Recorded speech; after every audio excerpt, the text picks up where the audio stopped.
Hello, and thank you for tuning into this workshop. I hope you've enjoyed the conference so far. This workshop is going to focus on the use of intra-school sports provision, paying a particular focus on what it is and how you can implement it effectively to get every child in your school active, because that's what we all want. The aims of this workshop is to further your knowledge on the following. What is intra-school sport? How can you implement it? Identify resources that are able to support you and guide you on how to run competitions for remote learners. First things first, let me introduce myself. My name is Luke Jackson and I'm the school games organiser for Sedgemoor. I've been in post since December 2019 and previous to this I've been a PE lead at 2 schools in Somerset. Not only does it feel strange delivering a workshop remotely from my bedroom for the conference, but it's also a bit strange delivering one in the first place. It's because during the last conference I was sat where you are right now. But fingers crossed, I'm hoping you'll find this workshop helpful. One of the key messages I want you to go away with is that you have to do what works best for your school, your staff, and more importantly, your pupils. There is no one-size-fits-all approach. Please do not feel overwhelmed. Planning an event or a series of events should not be complicated or time-consuming, and I'm hoping this workshop will make you feel more at ease.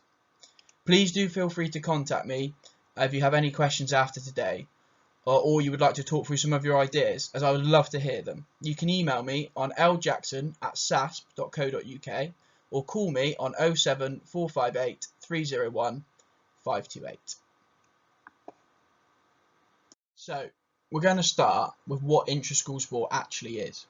Over the years, intra-school competition has been known as many different things. For example, when I was at secondary school, it was referred to as an inter-house competition, and we competed in our tutor groups. The idea of doing this in a primary school was completely alien to me as a child, and luckily things have changed. Intra-school sport is one of the 4 unique forms of competition that is offered as part of the school games. It is defined as the school games, and I'm going to read it to you as well, so lucky you. But it's defined as intra-school competition is a sporting activity taking place between pupils who attend the same school. For example, this can be in the form of a Class v Class or house activity. These competitions should culminate in an annual school games day or sports day to celebrate a school sporting success. Therefore, my initial thoughts would be that for you to use the houses within your school that children already have, and they might use things like dojo points or house points, or you could make specific sport houses if you like. Alternatively, the easiest one would be to do Class v Class competition. There's pros and cons to all of them, and I can discuss them further with you if you wish. Please also remember the school games only takes into account what you deliver to Key Stage 2. However, if what you're doing is really good and getting loads of children active, then I don't see why you wouldn't do it with Key Stage 1. In an ideal world, you would have a structure in place that gives power to the pupils and lets them dictate what intra-school provision looks like.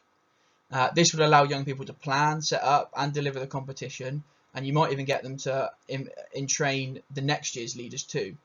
That would be really ideal, you'd be on the jackpot there. But be mindful, it won't happen overnight. Again, I do reiterate that what you need to do is do what works best for your school, your staff, and more importantly, your pupils. A bit of top advice would be that if you're making change, do it in small steps. Now that we've defined what intra-school sport is, I'm going to talk about how we can implement it to your school. There are some non-negotiables that you will need to determine before you get started. The first one is what competitions are you going to run?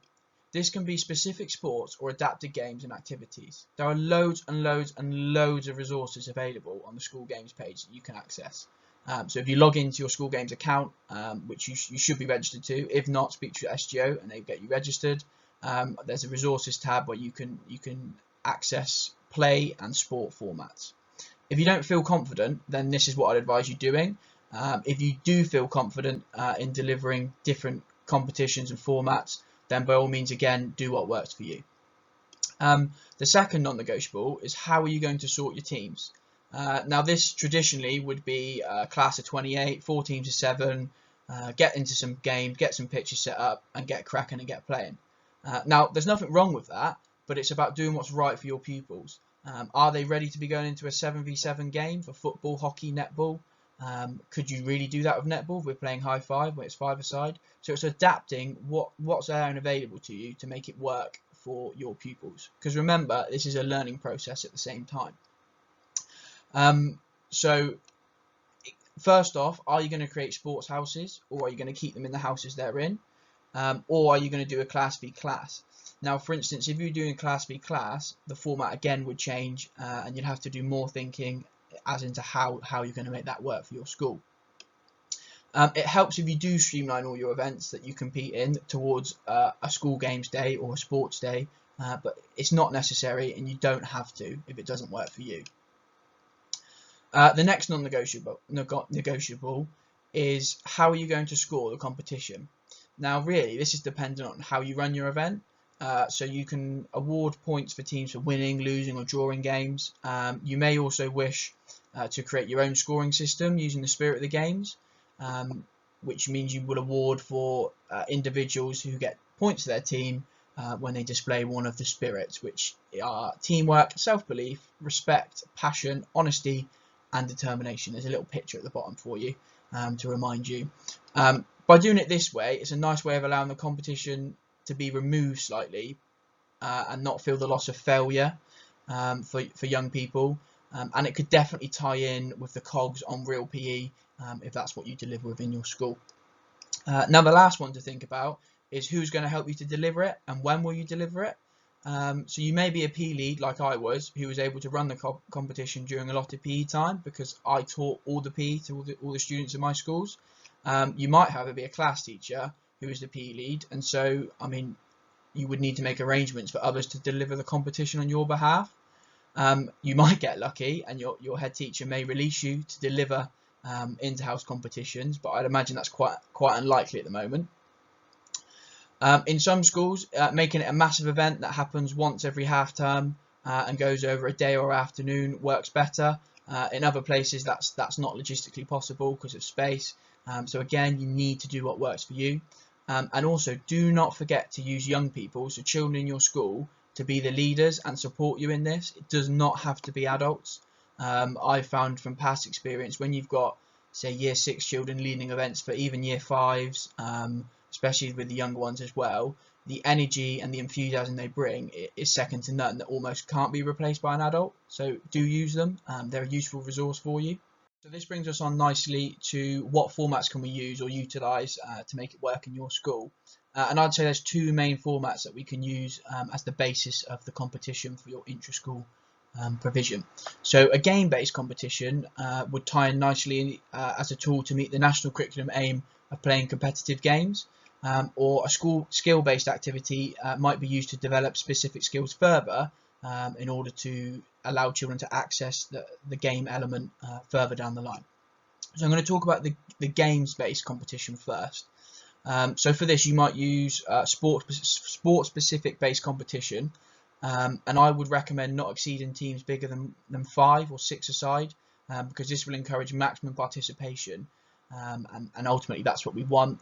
I've been involved before where we've had 7 or 8 aside, or even 9 aside on some things, and you can definitely see children disengage, especially when you've got a mix of abilities in a class. So smaller teams tends to work more because everybody has their little role to play, and you can't really hide on the pitch or court, whatever you're using. The best format for this I would use is a round robin. So if we were to take the example, if we had 4 houses, I would probably divide up the houses in the class. Say I had a class of 30, I'd divide them into their 4 teams, and instead of just using 2 pitches and having 2 games going at a time, I might split each team again into 2.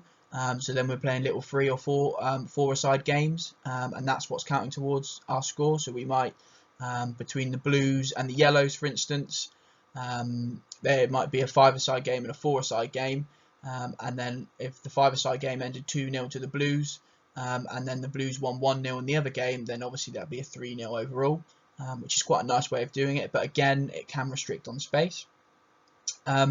Again, you would probably use the format of awarding points for teams winning, losing, or drawing.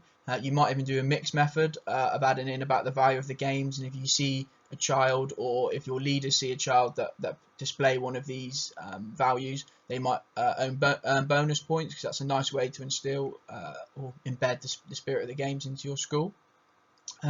I would personally use leaders to officiate the games, and potentially collate the scores and do the tables, but that might be something that's a stepping stone that you work towards. For the older age group, because it's a question I always get, how do you make it work when you've got year 6 and you've got no older pupils to use? So for the older age groups, I would kind of like, if I've got a partner class, I'd borrow a young person from the partner class to come out and help me officiate. But if not, sometimes what I actually do is I give them the in-game responsibility, and I call it an in-game referee or an in-game umpire, because I just think sometimes that then it shows the children who's in charge of the game and who makes the decisions, and it allows them to really respect each other a little bit more. And it's actually worked really nicely in some of the scenarios I've done. That might not work for your school, but it's just a suggestion. I'm now going to talk about skill-based festivals. So this will naturally take more preparation in the first instance, and the best way I found to run it is by setting up various stations in a school hall, playground or field, whatever space you've got to use. And I would use my leaders on each, so I'd have maybe 2 or 3 on each station to explain and run the festival. So I wouldn't go through and explain each event separately to the children. I'd let the leaders do that. But you can't just chuck it on them last minute. There is some prep. You will need to go through the activities with them, maybe at a break or a lunch. I mean, I did an after-school club, an after-school leaders club, and we would go through and plan and prep, and that's maybe a nice stepping stone to step into allowing them to plan and prepare festivals. They will need time to understand what is expected of them, and it will take time to break them away from maybe some of their childish traits of messing around potentially when they need to be the responsible person. But responsibility is good for kids, I think, and sometimes you see them in a different light. You could use a scoring system for each station, and I would recommend giving an allotted time for each station. So central timing, 5 minutes, blow the whistle, children move around to the next station, and keep moving around from there. I just think that way you know you're going to be on time, you're not going to overrun, because there's nothing worse than running a festival and then having to stop because they've got to get changed, or they've got to go to lunch, or they've got to go to break on time. So that's just a really nice way of doing it. You don't need to score, and you maybe wouldn't need to score at each station. So you could have, say the festival is themed around cricket, one of the events could be actually a modified game. So it's a nice introduction for the participants, for the children taking part, into building up towards those conditioned or modified games that you might do for a game-based competition. So there's certainly loads and loads of avenues that you can explore. I know mixing of bubbles is currently not permitted at all in any schools, which is completely understandable. But this is where you might need to modify events to make them more independent tasks. So you could still utilise your leaders to plan these, but just like you would in a classroom where you have independent activities, it's the same sort of principle. So it's just adopting that and applying it in a sports sense. Again, please contact me, because I can go through this with you. We can have a discussion about this. It won't take long, promise. Not as long as this workshop will. So yeah, I'm more than happy to do that. And for the former festival, you could also do like peer on peer or self-review scoring. So it could be that for the skill-based festival, you are looking at the spirit of the games, and you get their partner potentially to assess them on how they displayed the different spirits or the different values, or you could give them a little scorecard and they do it themselves. So it's just another thing to kind of occupy them and give maybe just that added purpose as to why we're doing this skills-based festival. I do have an example of this that I have prepped and ready to go. If you'd like me to share it with you, by all means, just get in contact with me once you've listened to this workshop, and I'll be more than happy to share it with you and talk it through if needs be. Okay, so we're almost at the end, I do promise you that. I'm just going to talk through, I'm not going to bombard you with resources, because I understand you're quite busy as it is, and from when I was in your position, being given loads and loads of resources wasn't what I wanted. I wanted ones that I knew would work, or maybe a more generic, and then work with those. So I'm going to just talk through a couple of resources that you might find useful if you're looking to, especially if you're looking to introduce inter-school provision, because you don't currently have anything in place. So the first one is resources to set your activity, and that's quite simple really. If you go onto the Your School Games website, which you should be signed up to. Again, if not, contact your SGO. There's loads and loads of sport and play formats. So the sport formats you might use for game-based provision, and for the play format that might be used to make the stations to make up your festival. So they're really good. They're really good resource cards as well to print off, because you could potentially give them to leaders to use and run with. So then in that sense the work's kind of done for you. Obviously you do need to look at them and maybe modify things as with any resource that you would use, so just be mindful of that. The next bit is talking about, I talked about round robin format and fixtures, and I get that I probably didn't really cover what a round robin format is. So just to clarify, a round robin format is effectively where you play a mini group where everybody plays everybody, and it creates a table. So there's a really good website called Print Your Brackets where you can actually choose if you've got a round robin of from about, I think it's 3 up to 12 teams, to let you know the rotations and who needs to play who when. So if you like to do stuff on the paper copy, then that's the best one to use. I actually use, it's kind of a little bit of a hack, but I actually use an app called ScoreUp, which I'd highly recommend. I use it for all my competitions that I do in Sedgemoor, even though we haven't done many for about a year, but in the short space that I did use the ScoreUp app, and it was really good because it effectively gave me all the fixtures, it gave me the tables, I inputted the scores, I did it on my smartphone, or you can do it on an iPad, and then I literally just put it on and it works it all out for me. So in terms of giving stuff back instantly, it's really good, and you can run multiple competitions at a time and things like that. So I would really recommend that. Another resource, it honestly is a really key one, is the young leaders or leaders within your school, whatever you choose to call them. Starting small steps with them, and introduce them by, I would say, by officiating and umpiring games and activities, and then allow them a chance to express and plan and lead, because they are really valuable. We talk about how children have some really creative ideas, and sometimes when it gets to sport we don't allow them to sort of give us those ideas, because it's always got to be done like this and got to be done like that. But yeah, just give them the opportunity and see what they come out with. I mean, what's the worst that could happen, really? It doesn't work and you have to do a pre-planned one that you'd already made. So I'd see no reason not to do it when you get to that sort of level of opportunity with them at that time. The next one is Ngb Formats. Now, Ngb stands for National Governing Bodies. So that's things like the FA, England Netball, England Hockey. Those are NGBs. If you actually just type in Google and you search England Netball or the FA, there will be loads of resources and sports available to you. I know the SGOs in all of 4 of the areas in Somerset have been sending these out to you. So make use of them, because they can be adapted and can be used, and a lot of the content's already pre-planned and there for you. It just might need a few tweaks. But again, a bit like any resource you use, you might need to tweak it a little bit to make it work best for you. And the last one really is your SGO. So I mean, I keep banging on emails to my area about emailing me if you need anything, but this is what we're here for, especially in the times that we're in at the minute. Use us, email us, ring us, call us, obviously at appropriate times, but yeah, use us. We're there for you. Another good example which just popped into my head is, obviously we did the county sports hall and cross country events. Well, use those formats as an intra school. I know many schools in Sedgemoor did in my area. They emailed me saying, "This is great, Luke. I got 300 odd pupils through this. It was really good. We made it an intra school competition." And again, all the work's done for you. It's just like the setting up of the course or running through the activities. So that's kind of just a prime example of how accessible some of these resources can be for you.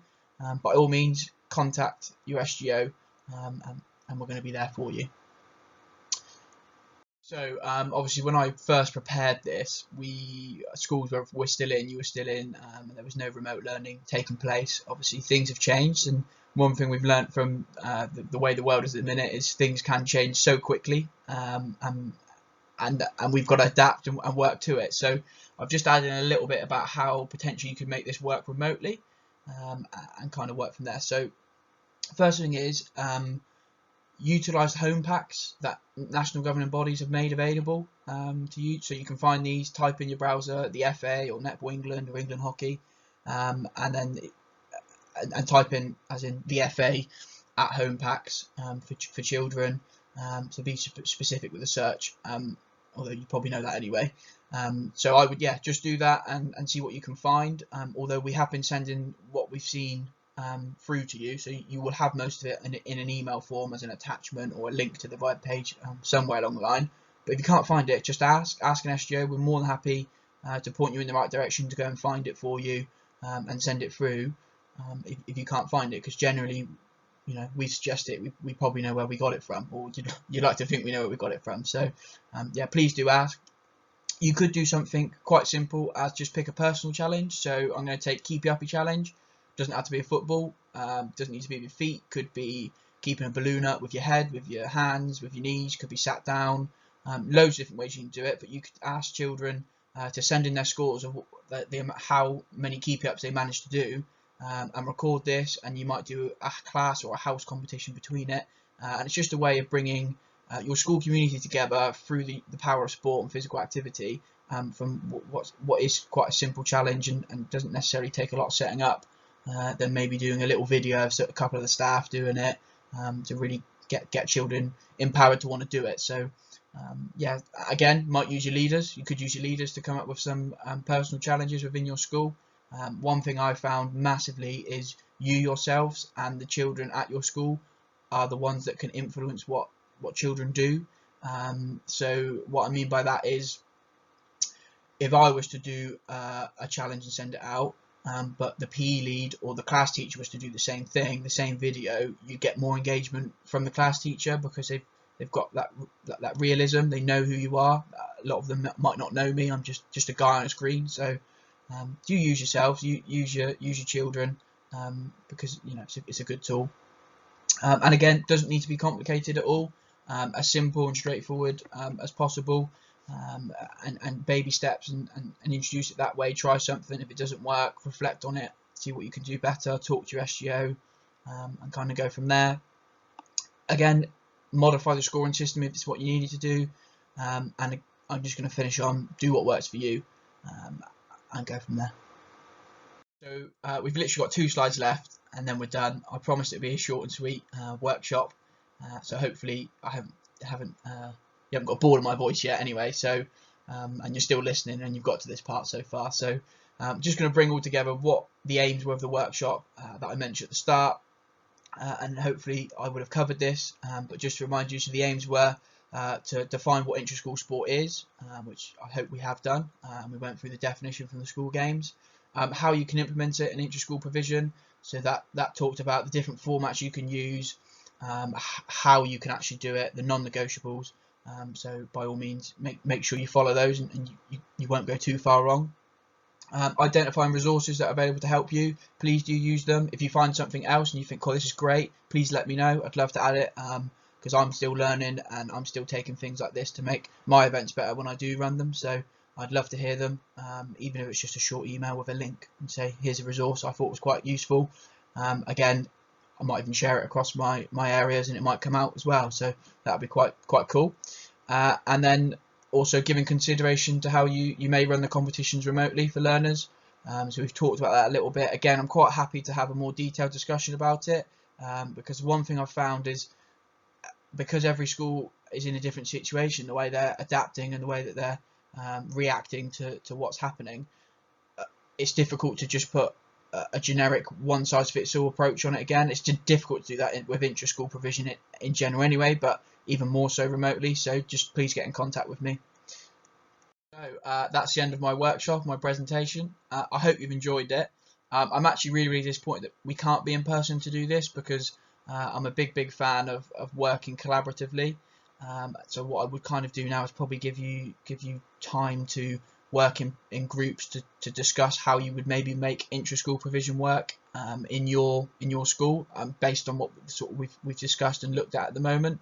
Obviously I can't do that because it's pre-recorded, so unfortunately I can't do that, and then I would happily open up to questions in the room, and talk through scenarios or queries that you might have, because ultimately that kind of helps with people's understanding as well, because I imagine there's some questions that we all want to ask, because inevitably I would have missed something or not quite clarified something quite right, or how I intended it. So yeah, that's a bit gutted really, I can't do that.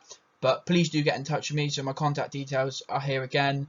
More than happy to discuss. You don't necessarily, if you're not in the Sedgman area, don't feel like you can't email me to talk about this workshop at all. That's more than okay. And yeah, so hope you stay safe. Take care, and hopefully the next time I see you won't be on a screen, and it will be in face to face when we're back to some provision. And yeah, take care. Thank you.